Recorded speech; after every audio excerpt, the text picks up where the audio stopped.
This Steve Jones Show podcast is now loading. The Steve Jones Show podcast is presented by Sunbury Motor Company, Purdy Insurance, Brewers Outlet, and NIL Game Changers.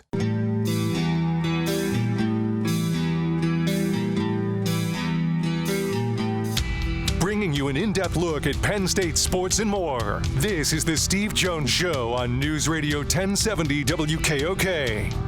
The Steve Jones Show is presented by Purdy Insurance, Brewers Outlet, and Sunbury Motor Company. Now from the Sunbury Motor Studio, here's Steve Jones.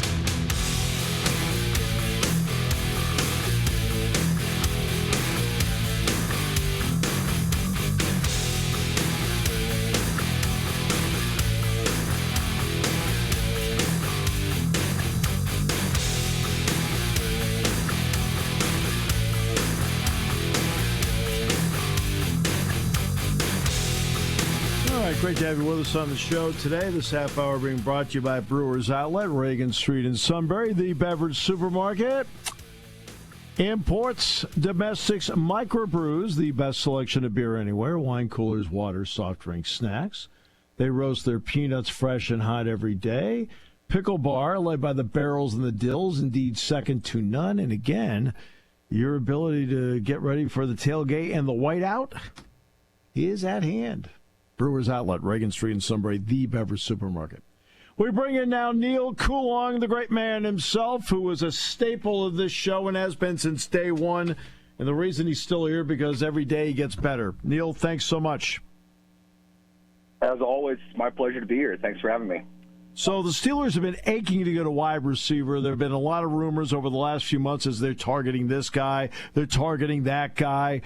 Well, they got Mike Williams from the Jets. What's your thought on what he potentially can add to this lineup? Well, they were targeting this guy and that guy, and they got a guy. I'm not entirely sure how much you can expect Williams to really contribute. He didn't do a whole lot in New York, and I understand there are fluctuations, and the president of everything in New York Jets, Aaron Rodgers, says he doesn't like him. He's probably not going to play a whole lot. But right. Looking at Williams, watching him play, he doesn't look right. If you were familiar with him back when he was with the Chargers, and he was competitive, he's a good player. He's a good long ball receiver. He's got good deep speed. He's a good big body down there. He's clearly not 100% coming off of post ACL repair surgery this offseason. I don't think he's there yet. And because of that, I'm not entirely sure this move isn't more geared toward next season. And what I mean by that is you get him for half the year. He was not their first choice. I don't know, he might not have even been their fifth choice. They went after several receivers in free agency as well as in the trade market up until the deadline, 4 p.m. Eastern today. They land Williams. Presumably, he's the only one they actually could get. And I think looking at Williams, just my observations, because of the health issue, I don't think that he's fully there yet. I think you get 8 games with him to kind of see, 9 games with him to kind of see who he can be, and you get control over him up until the start of free agency. You have the ability to give him an extension, probably get him on the cheap because he's in there. They know about him. It's a good spot for him. They're going to give him an opportunity. He could certainly go explore free agency again if he wants to do that. But I would think if the Steelers gave him a 2-year deal, he'd probably want to do that, stay in one place and try to continue to work his way back to where he was prior to his injury. And with that, I think the Steelers have a strategic move in place, ironically, to not be in the spot where they have to trade for Mike Williams in the offseason next year. The best they could get on the market was Van Jefferson this past year. Clearly that's not really, making a whole lot of hay. Really just kind of a guy status as well. He's not doing, much exceptional work. The Roman Wilson draft pick, we're barely even remembering that he was drafted at this point. Sure. He was hurt throughout camp. He's got a long way to go before he can really, establish himself into something, and Steelers fans should know that because this is exactly what happened to Calvin Austin. And right. Calvin Austin has 2 games, and everybody thinks that he's a great receiver. He hasn't really done anything up to this point. So if it's going to take that long to get a return on investment on a third-round pick, it's not all that great of a pick. So I think Williams gives them some assurance going into next season. And worst case, if he doesn't work out, this is the big thing to remember. I find this fascinating, and I'm not sure if anybody else cares, but the Steelers hate drafting in the fifth round. The last player they drafted in the fifth round, they traded back into the fifth round to acquire Isaiah Loudermilk out of Wisconsin, who's been, kind of a marginal player, but somebody they bet on. He had upside. I remember watching him play. He did a few things here and there. Nothing outstanding. The last time they used their fifth-round pick in the draft was 2019, and they took Zach Gentry. They trade their fifth-round pick every year. So to me, it really suggests there's some type of formula that they have that they believe in that says there's just not a great return on investment drafting in the fifth round. And you can see potentially, if they feel fifth-round picks don't tend to be any better than sixth-round picks, but you have to pay fifth-round picks a lot more, it would make sense that you'd prefer to load up on sixth-round picks, which they do quite a bit over the last. This is Colbert and Kahn. They've done that often. If you feel, though, that that's the case, then get rid of your fifth-round picks like they're on fire, which is what they do every year. So I don't, for them, I don't think the value of a fifth-round pick is very much. And Mike Williams doesn't have a whole lot left on his contract. The Steelers are picking all that up, apparently, the report that I saw. So I don't think it's a terrible move, but I really don't think it's one that is that should be seen as one looking to produce a pretty big return immediately. I'm not sure if Williams is there as a player. I hope I'm wrong for Mike Williams' sake, but from what I saw, I'm not sure how effective he can really be for the remainder of this season. When they acquired Van Jefferson, I thought, you know what, not a bad player, not awesome and incredible. He's not going to throw you over the top, but I always felt with the Rams he was a fairly dependable player. How's he been with the Steelers, in your opinion? I think you have. He's playing the position. Choosing my words carefully here. I don't want to flood your station with angry Justin Fields fans, but he's playing the position for the Steelers that requires probably the best quarterback play. That X receiver spot, moving around. There's a fluidity to it. You are running routes, but you have concepts in mind. There are places you need to go based on coverage. I don't know if Fields saw that particularly well with Jefferson, and his targets kind of speak to that. I think he only had 4 targets in the first 6 games, something like that. He had probably 3 times that in 2 games with Russell Wilson, and he produced a little bit. You saw a little bit more why they signed him. But let's be fair. I mean, this is, in some ways, it's a different offense, but in some ways, he's replacing Deontay Johnson's spot on the field. And Deontay Johnson got 8-9 targets a game for 3 years with the Steelers. That's a lot of production. I don't think anybody expected Van Jefferson to get that, but with a better passing quarterback, we're starting to see more now of what Arthur Smith envisioned that this offense was going to be. And that's a good thing for Jefferson. And I'll say this, Jefferson, coming out, I really like Jefferson. I thought he had his Steelers receiver all over him. Very balanced. He's got good footwork. He knows how to read coverage. He's a smart player. The Steelers like those kinds of receivers, and they draft them often. They didn't get Jefferson. I feel like there was a reason back then. I don't remember what it was, but your typical Steelers 3rd, 4th round draft pick type of guy. It didn't work out there. He did some things with the Rams. He wasn't a great player. I'm not surprised he's still in the league, and I think he'll be in the league next year as well, but not going to be a chart-topping type of guy. To have Arthur Smith's offense, which is tight end oriented, they tend to make the bigger plays. Having that underneath receiver, it might not be as valuable a commodity overall, but this is a team that really is wide open at the receiver position. Anybody want to step up and get open, they're going to get the ball. And now you have a quarterback that's able to do that. You're seeing Jefferson add a little bit more, in my opinion. Now, is he going to catch 60 passes over the second half of the year? I wouldn't think so. But to do a thing here and there, similarly to Williams, I'm not saying that he's not going to do anything, but I don't think either of them are going to be game-to-game dominant. It's not going to, really boost the position, which fairly is one of the thinnest in the NFL. But he does bring something to the table. We'll see what he does. He's getting a lot more opportunity with Wilson. I think that's because Wilson sees him, and they're on more in a connection than perhaps Jefferson and Fields were. Do you have a different view of Arthur Smith as a play caller for Russell Wilson as opposed to Justin Fields? That's a good question. I don't know if I do, to be honest. I don't think Smith was running much complexity for either of them. I will say they have more opportunity. They're sustaining drives longer, and with that, you see more. Now, in that regard, you could say he's getting more out of Russell Wilson. They're doing more. They have the opportunity to do more because Wilson's having more success overall than Fields was. On a down-to-down basis, Wilson's moving the chains. He's completing more passes. They're scoring more. We've seen that.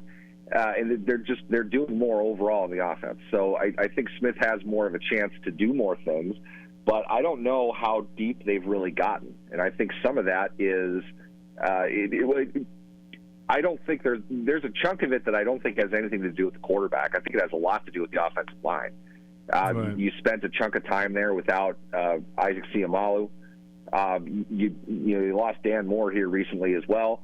Broderick Jones has not exactly been stellar to this point, to put it mildly. You had a rookie going into the season at center, and you lost James Daniels pretty quickly into the season. You had another rookie at right guard. I think because of that, things had to be a little bit more simplified. At the same time, I think that's why you're seeing the Steelers' run offense get a little bit better per carry than what it was. You're getting better play out of younger players. Which, keep in mind, too, Frazier went down to have McCollum in there as well. They've had to dig deep into their depth at offensive line. So with that, I don't know how much complexity there can be. But on the surface, and to answer your question, I don't think it's any more complex for Russ. I think Russ is doing more with what's there on a per-throw basis. I don't want to act like Justin Fields didn't do anything, but to me, through 2 games of Wilson with 6 of Fields, it's pretty obvious that Wilson's a much better quarterback. Play to play, he just has a much better handle of what's going on. He sees the field better, and he gets the ball to open receivers more often. Fields did pretty well with what he was asked to do, but he didn't do a whole lot. So it's not a question of complexity. I think it's really just Wilson's the veteran quarterback with good vision, good eyesight, and he delivers an accurate pass to an open receiver. It's pretty simple when you look at it that way, but Wilson definitely has more of a command of what's going on out there. What has impressed you about the Steeler defense at this point? What has given you pause? The run defense is a concern, and they put a lot into the run defense this offseason. You extended Cam Hayward. In my opinion, something they should have done, but a large part of it was there was nobody even close to able to provide the level of run support that he does. That's a big component in what you're doing. You're seeing great play out of Keanu Benton, a young player that they're going to count on in years to come. He's going to be a core player for them. Defensively, you invested a lot of money in a linebacker. We've talked about this for years. I don't know how many linebackers they've gone through trying to replace Ryan Shazier, but right, Queen is the next one in line. I'm not sure how good Queen has been. So there are issues there that should bother anybody for the amount of investment that they've put into this. You can't let teams run down your throat the way that we've seen them, especially not when maybe the best team in the AFC runs the ball at a prolific rate, and they're in your division. You got 2 games against them with 9 to play. So Baltimore is not an easy team to stop for anybody. They're going to struggle the way that we have seen them play run defense to this point. What I like about them is they have T.J. Watt.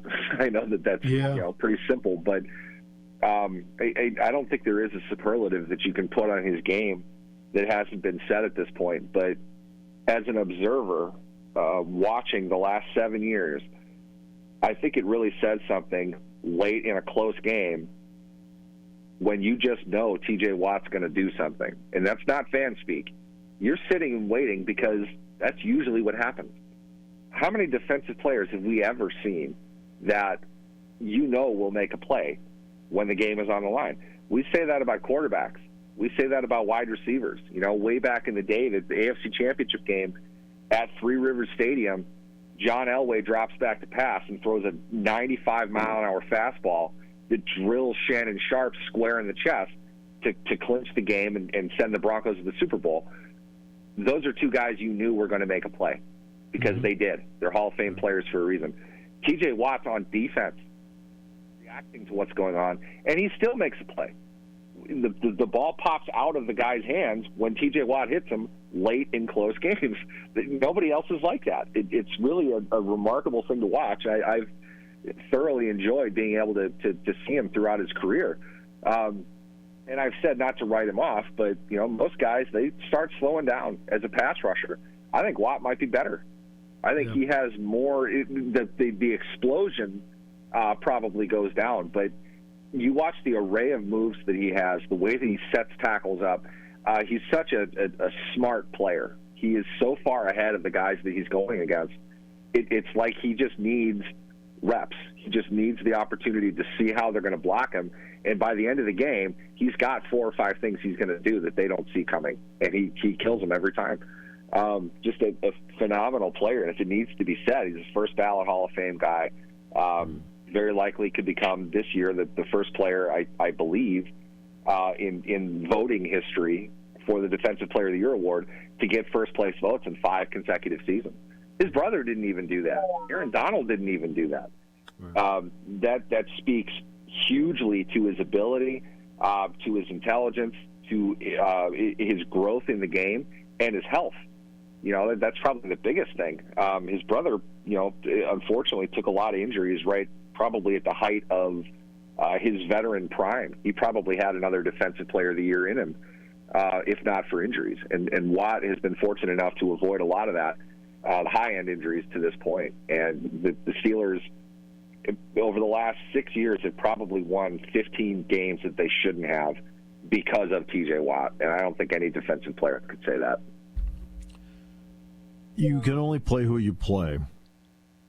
How much of the 6-2 record is a result of the schedule, and what's your view of the schedule here as they make the turn into the second half?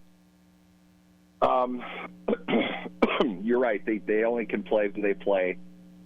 I just watched the Colts on Monday night or on Sunday night against the Vikings, and I'm not sure they're making the right move with the quarterback that they have. Right. Not look like I thought that he would. He didn't look like how he played against the Steelers. I'm not sure what happened to him there, but Steelers probably should have won that game. Probably should have beat Dallas too. So you're looking at a team that, in essence, fell a little bit short, but won 6 games otherwise, and were very competitive in the 2 losses that they have.